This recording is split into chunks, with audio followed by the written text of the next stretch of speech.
Bismillahirrahmanirrahim. Welcome to the Knowledge Academy of Mathematics. The Knowledge Academy of Mathematics की आज हम एक नए लेक्चर सीरीज शुरू करने जा रहे हैं और उसका नाम है मैट्रिक्स स्पेस। सबसे पहले नंबर पे आज हम मैट्रिक्स स्पेस के बारे में पढ़ते हैं कि मैट्रिक्स स्पेस क्या होती है, क्या इसकी डेफिनेशन है। याद रखें बेटा कि जो मैट्रिक है, मैट्रिक बेसिकली एक फंक्शन है। मैट्रिक बेसिकली क्या है? फंक्शन है। यह एक मैपिंग है। मैट्रिक बेसिकली एक फंक्शन है या हम उसे क्या कहते हैं, या मैट्रिक एक मैपिंग है जो किसके ऊपर डिफाइन की जाती है? जो एक नॉन एम्प्टी सेट के ऊपर डिफाइन की जाती है। किसके ऊपर डिफाइन की जाती है? नॉन एम्प्टी सेट के ऊपर। नॉन एम्प्टी सेट के ऊपर डिफाइन की जाती है। यानी मैट्रिक एक मैपिंग है और वो मैपिंग एक नॉन एम्प्टी सेट के ऊपर डिफाइन की जाती है।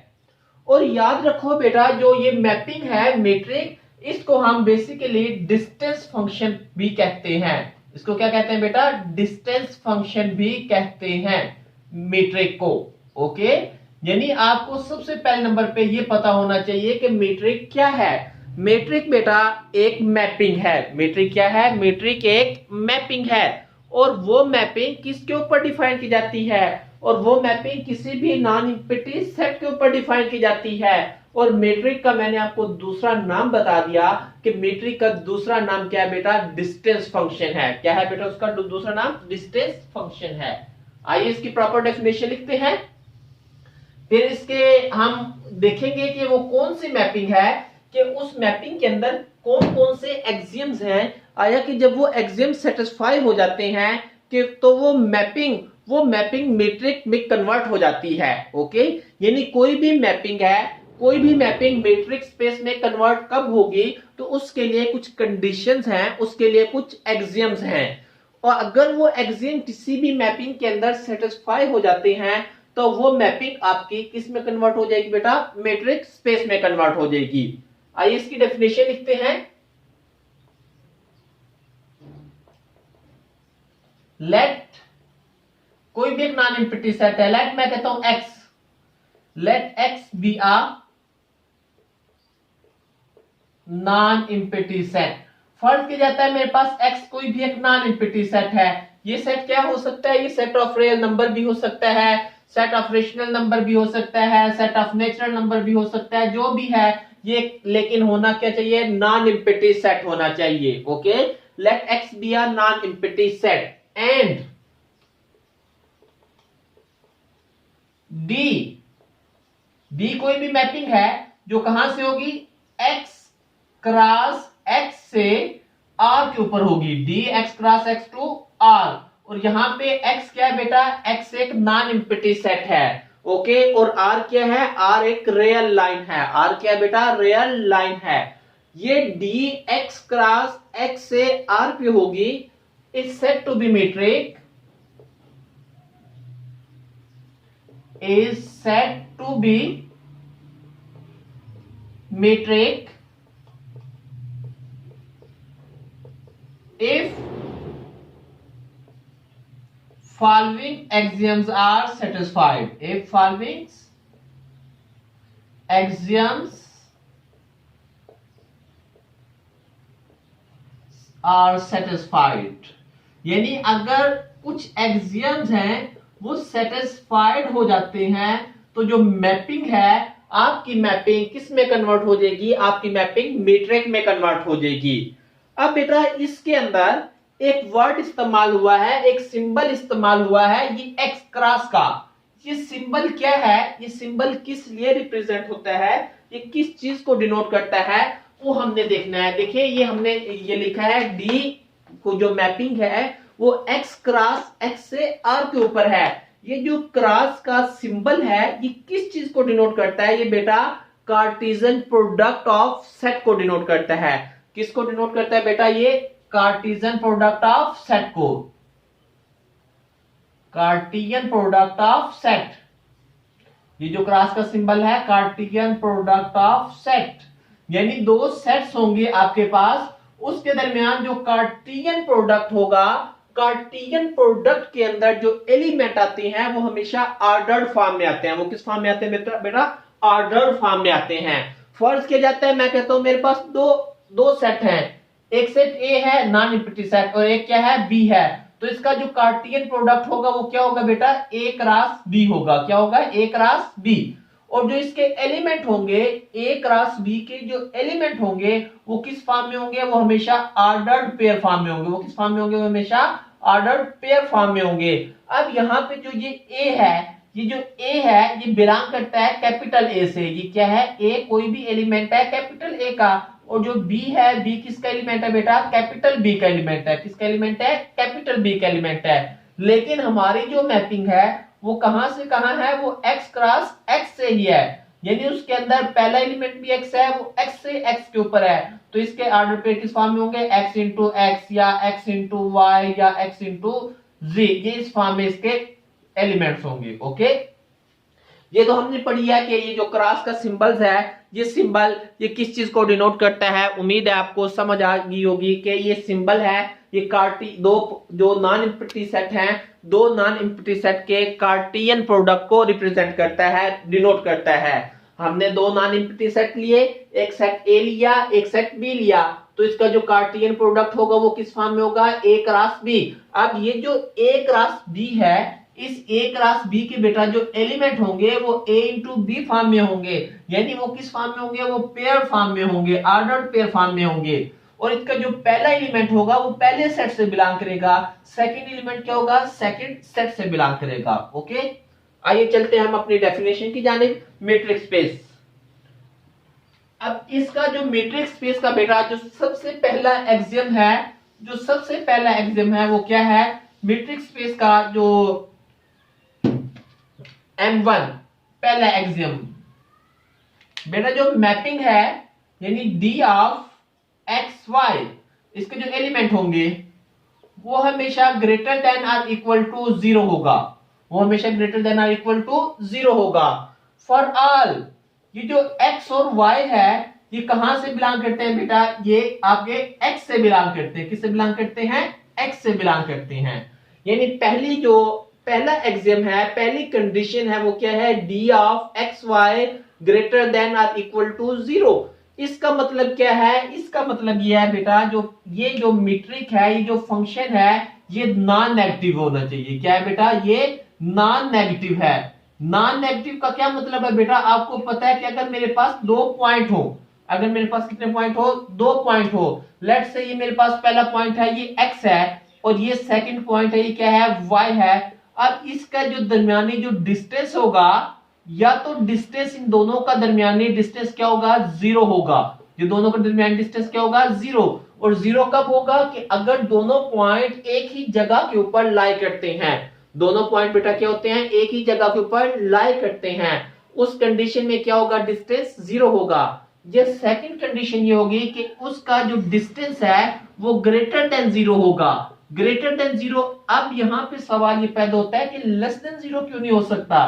वो इस वजह से नहीं हो सकता है कि डिस्टेंस हमेशा पॉजिटिव होता है। डिस्टेंस हमेशा क्या होता है बेटा, पॉजिटिव होता है। तो इस वजह से जो पहली कंडीशन है d of x y greater than और इक्वल टू 0 नॉन नेगेटिव के लिए इस्तेमाल की जाती है। और 0 भी क्या है, एक नॉन नेगेटिव नंबर है। यानी d of x y either equal to 0 or greater than 0। 0 कब होगा, ये मैंने आपको बता दिया कि दोनों पॉइंट एक ही जगह के ऊपर लाई करेंगे। यानी अगर मैं x और y दोनों इस पॉइंट के ऊपर लाई करते हैं तो इसका पॉइंट क्या होगा, इसका डिस्टेंस 0 होगा। अगर ये कुछ डिस्टेंस के ऊपर लाई करते हैं तो इसका डिस्टेंस क्या होगा, ग्रेटर देन 0 हो जाएगा। ओके, और इसकी जो सेकंड, ये था इसका फर्स्ट एक्सियम मैट्रिक्स स्पेस का। सेकंड एक्सियम क्या है मैट्रिक्स स्पेस का, M2। सेकंड एक्सियम ये है बेटा मैट्रिक्स स्पेस का कि d of x y, d of x y equal to 0। d of x y 0 होगा, लेकिन कब 0 होगा, if x is equal to y. x is equal to y. देखिए ये पहले मैं आपको बता चुका हूं कि दो पॉइंट का दरमियानी डिस्टेंस 0 कब होगा, कि अगर वो दोनों पॉइंट एक ही जगह के ऊपर लाई करते हैं। अगर वो दोनों पॉइंट क्या करते हैं, एक ही जगह के ऊपर लाई करते हैं। फर्ज किया जाता है ये एक पॉइंट है x, मैं आपको ये कहता हूं ये पॉइंट क्या है x, मैंने आपको ये कहा कि इस पॉइंट का इसी पॉइंट से डिस्टेंस फाइंड आउट करो, यानी जो ये पॉइंट है इसी पॉइंट से डिस्टेंस फाइंड आउट करोगे तो d of x into x, तो आपको पता है डेफिनेटली वो क्या आएगा, 0 आएगा।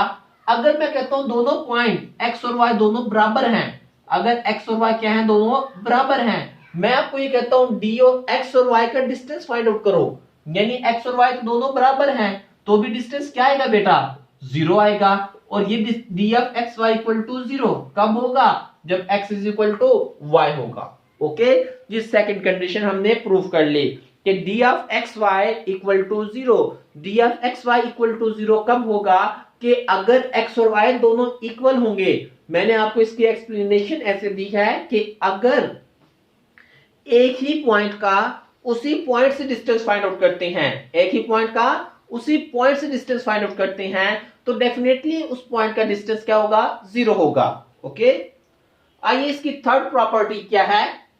इसकी बेटा थर्ड जो अपना एक्सियम है वो ये है कि अगर d of x y equal होगा d ऑफ वाई एक्स के, d of x y is equal to क्या होगा, d ऑफ वाई एक्स। और इस प्रॉपर्टी को हम सिमेट्रिक प्रॉपर्टी कहते हैं। इस प्रॉपर्टी को हम क्या कहते हैं बेटा, सिमेट्रिक प्रॉपर्टी कहते हैं। इस प्रॉपर्टी को हमने किसका नाम दिया, सिमेट्रिक प्रॉपर्टी का। और इसके अंदर भी x और y कहां से बिलोंग करेंगे बेटा, x से बिलोंग करेंगे। इस प्रॉपर्टी के अंदर भी x और y कहां से बिलोंग करेंगे, वो कैपिटल x के एलिमेंट होंगे। ओके, थर्ड एक्सियम क्या है कि d of x y is equal to d of y x. इसका मतलब क्या है कि अगर ये सिमेट्रिक प्रॉपर्टी है, इसका मतलब ये है बेटा कि अगर मेरे पास दो पॉइंट हो, अगर मेरे पास क्या पॉइंट हो, ये दो पॉइंट है, एक ये x पॉइंट है और एक क्या है, ये वाला पॉइंट y पॉइंट है। ये कौन सा पॉइंट है बेटा, y। अगर मैं x का y से डिस्टेंस लूं, x का y से डिस्टेंस लूं, या फिर मैं y का x से डिस्टेंस ले लूं, तो दोनों पॉइंट तो एक ही जगह, दोनों पॉइंट तो सेम डिस्टेंस के ऊपर लाई करते हैं। यही चाहे आप x से y की जानिब जाएं, चाहे आप y से x की जानिब जाएं, डिस्टेंस हमेशा क्या होगा बेटा, सेम होगा। डिस्टेंस हमेशा क्या होगा बेटा, सेम होगा। और इस प्रॉपर्टी का नाम क्या है, सिमेट्रिक प्रॉपर्टी। इस प्रॉपर्टी का नाम क्या है, सिमेट्रिक प्रॉपर्टी। इसकी लास्ट एक्सियम क्या है बेटा, लास्ट एक्सियम ये है M4, d of xy, d of xy always less than or equal to d of xz plus d of zy, d of zy। अब ये प्रॉपर्टी कौन सी आ गई है, पहली तीनों प्रॉपर्टी के अंदर दो पॉइंट थे, हमने x के दो पॉइंट लिए थे, x और y। अब इसके अंदर क्या आ गया, इसके अंदर तीन पॉइंट आ गए, यानी x y z। ये मेरे पास पॉइंट आ गए बेटा for all x y z। ये किसके एलिमेंट है, ये कैपिटल x के एलिमेंट है। अब इस प्रॉपर्टी की जो प्रॉपर्टी मैंने लिखी है, d of x y less than और equal to d of x g plus d of g y, इस प्रॉपर्टी का नाम है ट्राइएंगुलर प्रॉपर्टी। क्या नाम है प्रॉपर्टी का, ट्राइएंगुलर प्रॉपर्टी। ट्राइएंगुलर प्रॉपर्टी कैसे प्रूफ होती है बेटा, अगर तीन पॉइंट है, क्या है हमारे पास, तीन पॉइंट है और वो नॉन कोलिनियर है। तीन पॉइंट क्या है बेटा, नॉन कोलिनियर है। ये फर्ज क्या, तीसरा पॉइंट मेरे पास ये आ गया, ये मेरे पास फर्स्ट पॉइंट है x, ये मेरे पास सेकंड पॉइंट है y, और ये मेरे पास थर्ड पॉइंट है क्या बेटा, z। ये तीनों पॉइंट नॉन कोलिनियर पॉइंट है। नॉन कोलिनियर पॉइंट से क्या मुराद है कि ऐसे पॉइंट जो एक लाइन के ऊपर लाई नहीं करते, जो एक लाइन के ऊपर वाकया नहीं होते, उसको हम क्या कहते हैं, नॉन कोलिनियर पॉइंट। अब आपके सामने ये जाहिर है कि d ऑफ, अगर मैं x और y का डिस्टेंस लूंगा, d ऑफ एक्स वाई वो हमेशा छोटा होगा, वो हमेशा लेस देन होगा और इक्वल होगा किससे बेटा, d ऑफ, ये कौन सा डिस्टेंस है, x g into d of z y into d of z y. Okay, यानी ये जो तीन पॉइंट का मैंने डिस्टेंस लिया और वो तीन पॉइंट ऐसे थे कि वो नॉन कोलिनियर है, वो एक लाइन के ऊपर लाइन नहीं करते, तो उनका distance d of x y वो लेस देन और इक्वल होगा d of x g plus d of g y. ये थी हमारी मैट्रिक्स स्पेस की डेफिनेशन, और जो मैंने आपको एक्सप्लेनेशन के साथ इसको समझाई है, इसके एग्जाम किसके एग्जाम आपने कैसे सेटिस्फाई करने हैं। इसके साथ ही आज का हमारा लेक्चर खत्म होता है। अगर आपको वीडियो अच्छी लगी है तो वीडियो को लाइक कीजिए, चैनल को सब्सक्राइब करें और बेल आइकन को दबाना ना भूलिएगा। इसके साथ ही इजाजत दें निश्चित को। अल्लाह हाफिज।